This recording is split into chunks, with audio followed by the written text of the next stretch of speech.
Russia with Love, Goldfinger a Thunderball. Ewyddion chydig. Sy'n dod â ni at 1963. Ie, mwy o brotestio a gymlaen.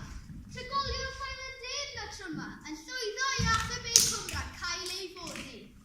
Greidwch chi, taw y Cymru oedd yn ceisio bod i'r Cymru, foddi pentre llawn yn dyn, mwyn creu cronfa ddŵr ar gyfer fwrdd eistref Abertawe. Waffus! Chi'n dechrau gweld patrwm yma? Yn y 60au, roedd lot fawr o protestio oherwydd roedd pobl yn ddigon parod i ymwneud am eu hawliau. Ydy hynny beth drwg chi'n meddwl? Doedd neb yn bleidlan am Martin Luther King, arweinydd mudiad hawliau sydd America, ar Awst 8 ar y Rhugain, 1963.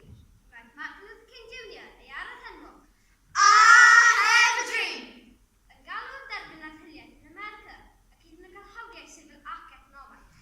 Yn yr un modd, roedd Nelson Mandela yn ymgeisio dros y bobl dion, ac yn 1964 fe garcharwyd am oes ar Ynys Robben, De Affrica. Ond cafodd ei ryddhau o'r diwedd yn 1990 a daeth yn arlywydd D cyntaf i'w wlad. Sy'n dod ni at 1965, hanes ffordd trwy'r ddegawd. A dyma agor Carter Bruce Weldon, gyflenwi dŵr i Lerpwl. Bu llawer o protestio am y peth, gan drigolion Capel Celyn.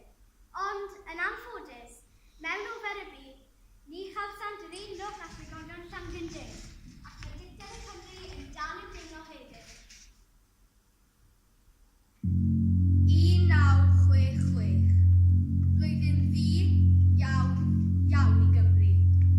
Bu damwain fy chrynllyd yn Aberfan. 116 o blant a 28 o oedolion yn cael eu claddu a'u lladd gan dip glo drewllyd yn llifo i lawr y mynyddoedd ar ôl diwrnodau o law trwm. Dal hyd heddiw. Dyma'r ddamwain fwyaf ddychrynllyd i dywyllu hanes Cymru erioed.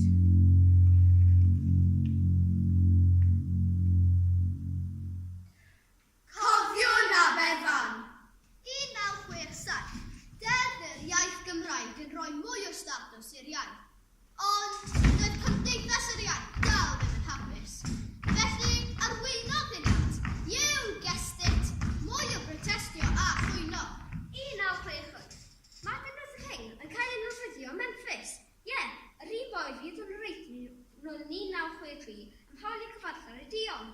A dyma ni'n agosau am ddiwedd y ddegawd, 1969, am wisgo Charles yn dywysog Cymru, gan Mami.